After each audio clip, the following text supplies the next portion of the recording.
Over 65 million people in the world have epilepsy. And there are two men who've done a lot of work against the epilepsy gangster barefoot. Epilepsy's tyranny is more wrenching in some places of the world than in others. Travel with me to Malawi, where in the 21st century, there are still some people who actually believe that epilepsy is the work of devils and is a contagious disease.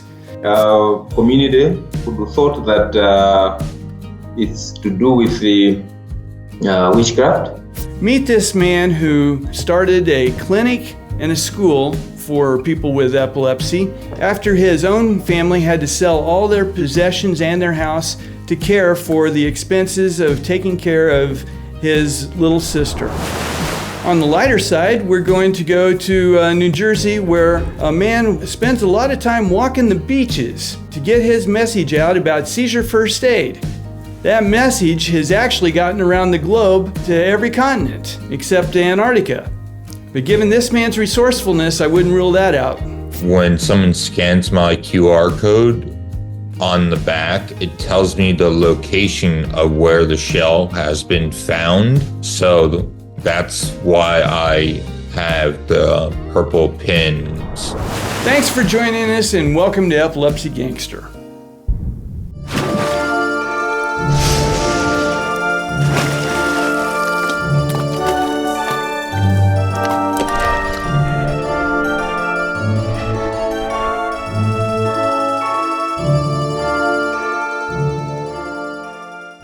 Epilepsy is an invisible disability. It can strike at the most unexpected moments, like the most devious gangster. Epilepsy is a criminal. The epilepsy gangster steals money from people. It doesn't matter if he steals it from college funds, whether it's from retirement plans, and some of his victims have to choose between spending money for food or spending it on medicine. The epilepsy gangster robs people of relationships and job opportunities. But most diabolical of all, the epilepsy gangster kills. Like all criminals, the epilepsy gangster must be stopped. Watch Tim Ulmer and his gang you're meeting, who are committed to ending the crime spree of the epilepsy gangster.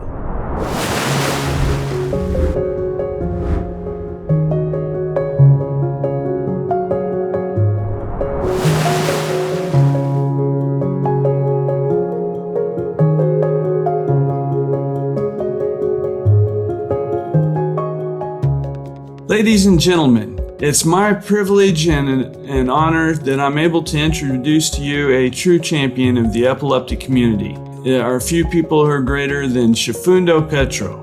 Chifundo is coming to us from the African village of Goma in the country of Malawi. And he is the founder and administrator of the Chifundo Petro Foundation. Chifundo, good morning. Good morning.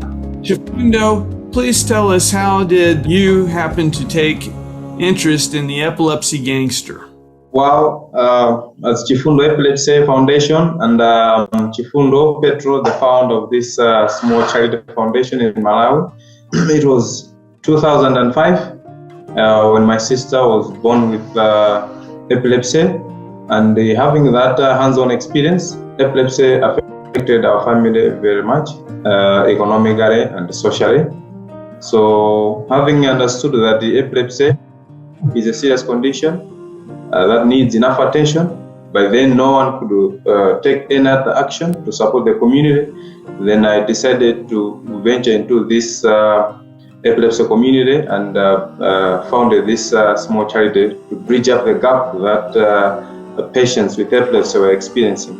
How difficult is life in Africa for people with epilepsy? In Africa, epilepsy is old with so many beliefs and taboos, making those that are afflicting with epilepsy suffer a lot, and more to say, they are suffering in silence. For example, patients, they do suffer a lot with the stigma and discrimination, as a lot of people, they have limited knowledge towards epilepsy, and as well access to anti-epileptic drugs is a great challenge. As we're saying, in hospitals, especially government hospitals, we have been 6 months now without anti-seizure medication. So this is again putting a risk of fire and accidents for children and women. So to say epilepsy is a great challenge. Would you please tell us about the hardships your family went through raising your sister? Well, as a family, we went through a lot of challenges towards defeating epilepsy, as my sister had experienced. From economic angle, we had to sell everything we had towards seeking for the medicine, especially by then. We had to go this place, that place, seeking for antiepileptic drug, but we could not find. Otherwise, we sold everything. We sold everything we had. Later, we just got a friend from Central Hospital where we had a little access to these antiepileptic drugs. By then, it was a great challenge as well to buy from private pharmaceutical companies. I mean shops or clinics. Now my sister is now 15 years seizure free. Is able to go to school and is intelligent enough, as I'm saying. No more seizures. Yeah, we defeated epilepsy.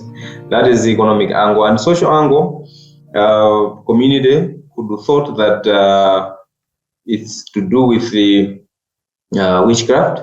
As a family, we did something over the daughter of ours, but then community could talk a lot towards the family. But now it's a different story after we defeated the condition.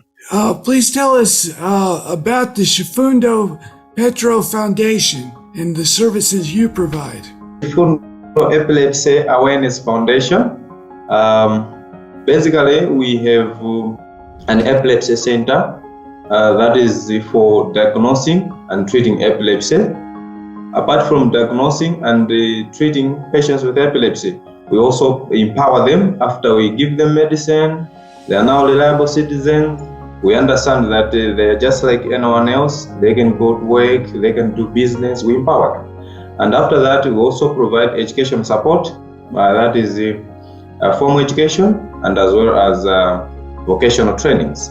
So that's what we do at Chifundo Epilepsy Foundation. And moreover, just to understand epilepsy is more to do with the eradication of stigma and discrimination. We're also striving hard to end stigma and discrimination through massive epilepsy awareness campaigns all over the country. Are children left at your foundation by their parents? Yes, we have children. As for now, since we started, we have outreached to 200 children who we have helped to become seizure-free, and they continue coming to our epilepsy center monthly to access the free medicine. And some, they have no parents. They used to come here and spend some 2-3 days, then off they go. And for our epilepsy inclusive school, we have some who stay here, and we have 60 children now who are staying here as a rehabilitation center. So that I understand you correctly, besides treating epilepsy, you have to give academic schooling to the kids that are left in your care, correct? Yes. Wow, that is an incredible operation that you have. Do a lot of your young people have other disabilities besides their epilepsy? Yes, and this is why our Chifundo Inclusive Secondary School is welcoming all. Apart from epilepsy, we have also those that are having other disabilities, including vision impairment, hearing impairment, autism, just to mention a few. Please tell us about the construction of your new clinic. This clinic, a newly constructed one, has several rooms. The first 4 rooms are for inclusive secondary school, and the other big room is for epilepsy center, responsible for diagnosing and treating, whereby we have an EEG machine there. And the other one, it's a safe room for children and the elderly, especially during floods. We usually experience floods. Thereby, during this time, we used to take children and elderly from this community to keep them safe in this room. So yeah, we almost have 6 rooms. Congratulations. What keeps you motivated to continue doing this in such a hard environment? I just have a passion, and epilepsy being a serious condition in rural area, we cannot wait for someone from somewhere else to help the community than us. We are here, and the passion that I have, I consider it a great step for I to work on.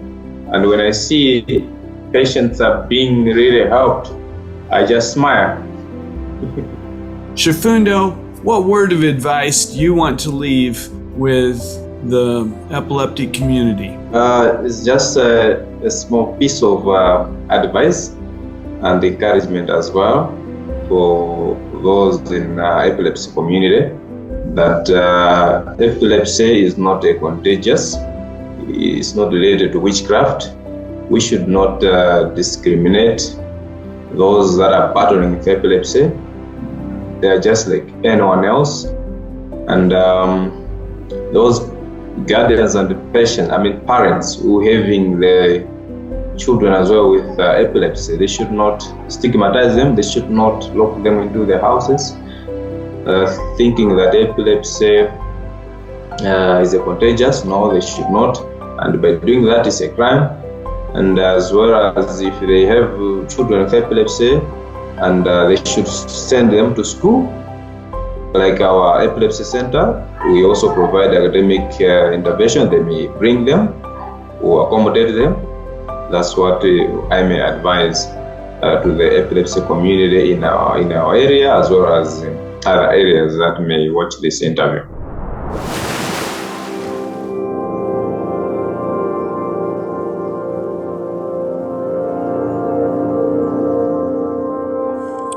I am Sungani Mbuzi.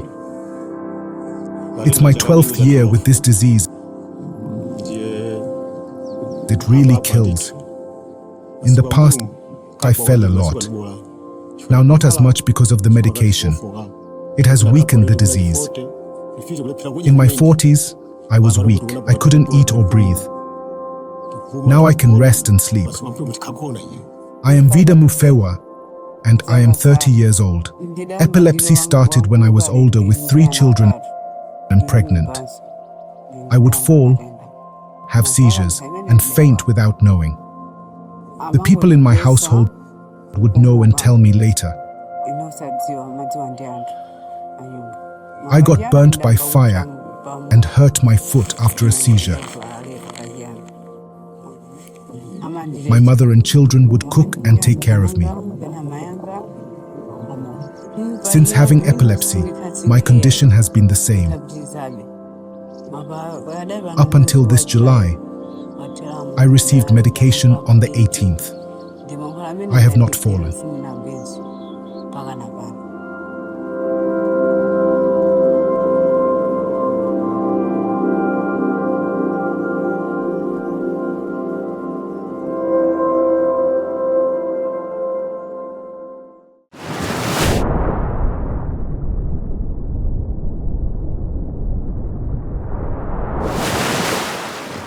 Hello, ladies and gentlemen. I'm Tim Ulmer. Between the last 2 seasons of Epilepsy Gangster, I had a wonderful milestone occur that was life-changing. I went 2 years without a seizure. All my life, since the age of 2, I've averaged a seizure every 3 weeks and probably been on over 30 medications. I have an epileptologist who keeps up on what's happening. And 2020, he put me on a new medication and the frequency of seizures lengthened. He told me that if I could go 2 years seizure-free, he'd even improve me driving again.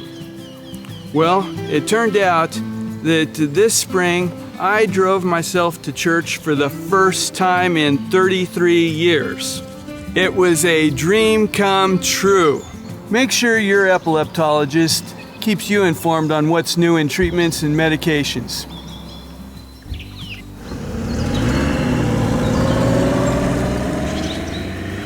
At SK Life Science, time is turning the idea of a healthy world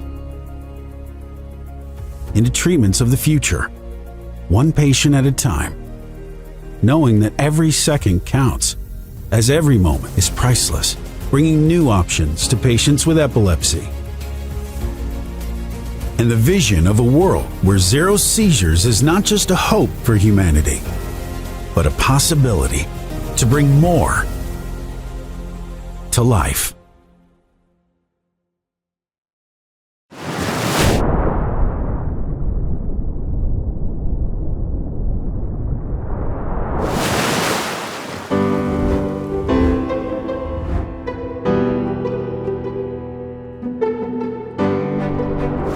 Ladies and gentlemen, I'm excited to come to you. I'm not taking you to the seashore exactly, but I'm taking you to meet Kyle and Lori Damkowitz in Wall Township, New Jersey. Now, Kyle, tell us how epilepsy came into your life. I was 6 years old. I was watching the TV show Jag with my dad. My mom just came home from a meeting, and then all of a sudden my eyes just rolled back in the side of my head, and it ended up to be a 2.5 hour seizure. I was having multiple seizures here as well as in the ER room. Please tell us when you came up with the idea of painting this shell that turned up in my place in Atlanta. There was all of a sudden there were shells appearing around in the towns and along the beach and the boardwalk and the benches, and the back of them would say posted on Jersey Shore shells. And so Kyle started painting his shells with Find a Cure for Epilepsy. So we formed our own group, which is Epilepsy Shells Worldwide. How's this become an international organization? After I saw that so many people were liking the comments on Jersey Shore shells, I put a QR code on the back of my... What's this QR code tell people? They can just scan the QR code and it would bring them to my Facebook page. Well, we also wanted to make it not just decorative and taking them to our site, but it's linked to the National Epilepsy Foundation for basic seizure first aid. So we decided that we could be teaching through this mission, what became now a mission, as well as just having the shells and having a Facebook group. Well, that's incredible. When I first saw your website, and then I saw that it was linked to actually providing first aid information, that is an incredible service. Yeah, it's to train everybody who scans the QR code. When I got pictures from you, I am blown away by how many places have shells that you've hidden. I saw that you've got something from just about every country of Western Europe and down in South Africa and Australia and all over America. This is incredible. When people have responded to you, what location was the biggest surprise to you? I would say Australia, but I also got responses from people who hid shells in South Africa as well as South Korea. It's very touching and it becomes very emotional. Every time when someone scans my QR code on the back, it tells me the location of where the shell has been found. So that's why I have the purple pins. If it wasn't for epilepsy, what was it that you told me previously you wanted to do? If I did not have epilepsy, I wanted to join the Navy. In 2008, my dad and I flew out to California. We went to the SEAL base to watch them train. Matter of fact, I don't know if you can read this, but here's a SEAL shirt I got from Coronado, and I would like to become a Navy SEAL, but it ended up that over the past 16 years, I am still friends now with 2 admirals as well as a captain. Some of these friends have helped you in your mission to spread shells? Yes, the shells in South Korea, that's where some are, as well as Qatar. Did the SEALs ever do anything special for you? They have done a lot. Well, example is actually skydiving. Multiple different times, I actually went to the training course with different SEAL teams, Little Creek, Virginia. And you participated in drills with them? Yes. And every course I went to, I always had a paramedic on the side.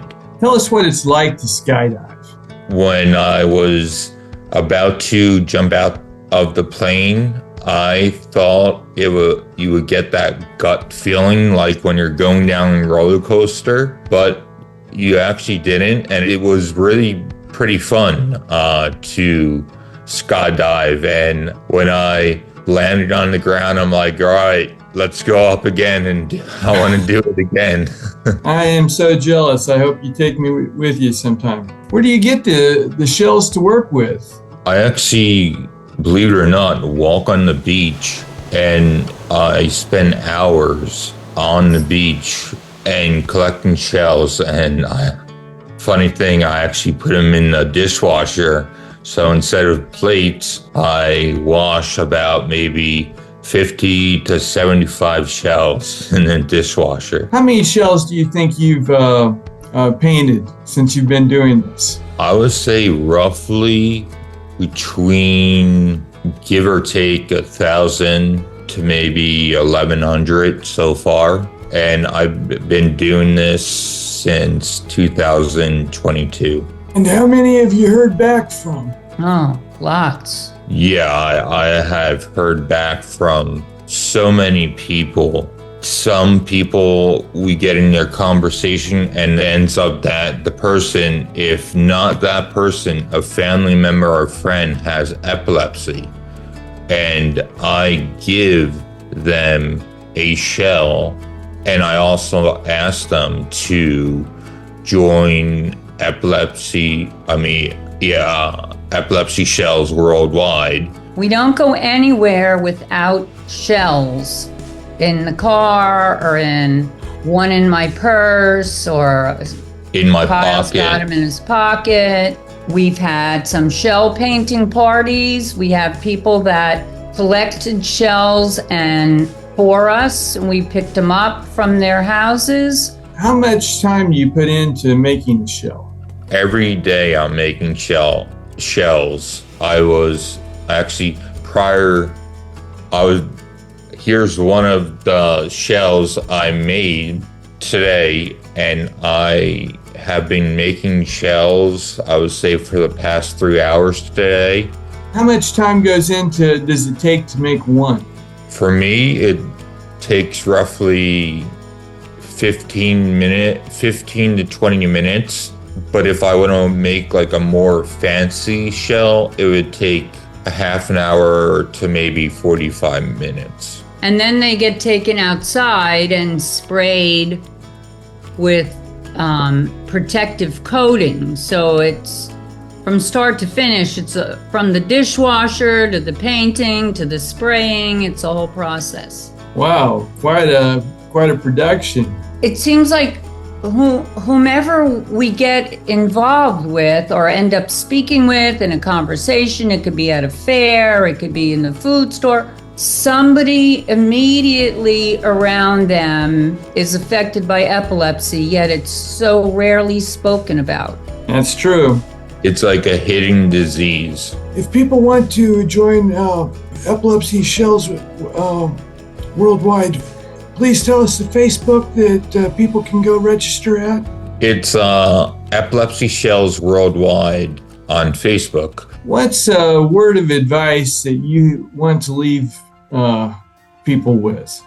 Well, I have to say I'm very Kyle's been through more than any mom wants to see their child go through, but his resilience is amazing, and his patience in continuing these shells and the mission is just unbelievable. One thing that we have in common, me and the Navy SEALs, is that the Navy SEAL saying is the only easy day was yesterday. And I said, for me, the only easy day was yesterday when I was 6 years old. So keep fighting every day who has epilepsy, and we will find a cure one way or another. That's why I'm making these shells, to make people more aware and know what to do.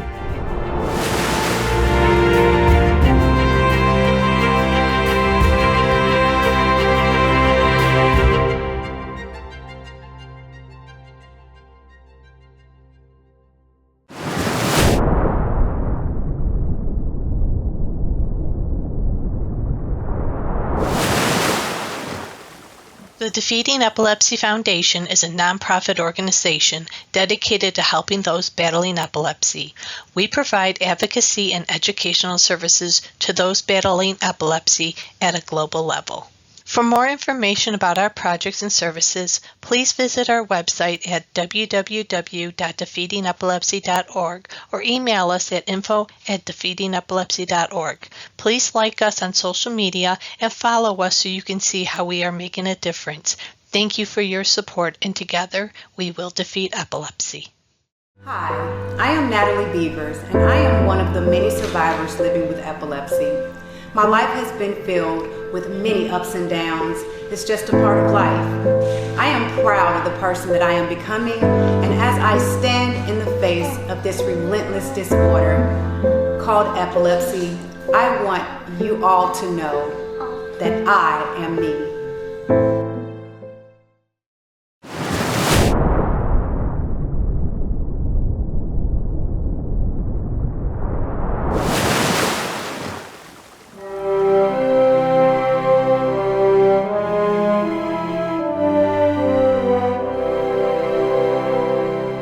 Born in Spain in 1881, he became one of the most accomplished and revolutionary figures in the history of art. Over the course of his life, he produced an estimated 50,000 works, ranging from paintings and sculptures to ceramics, drawings, and prints. His relentless creativity led to the founding of Cubism, a movement that introduced a new way of painting reality. He also pioneered collage as an art form, which is blending materials in innovative ways that challenged traditional boundaries. His masterpiece, Guernica, is recognized globally as a searing anti-war statement, cementing his role as a political voice in the art world. Beyond his stylistic innovations, he mastered an incredible diversity of techniques, moving seamlessly between realism, abstraction, and surrealism. His ability to reinvent himself across periods, such as the Blue Period, Rose Period, and Classical Period, demonstrated his unmatched versatility. He also brought modernism into the realm of sculpture and ceramics, influencing generations of artists in multiple disciplines. Throughout his life, he received numerous accolades, including international exhibitions and recognition as a defining figure of 20th century culture. His enduring impact on art, creativity, and global consciousness remains unparalleled.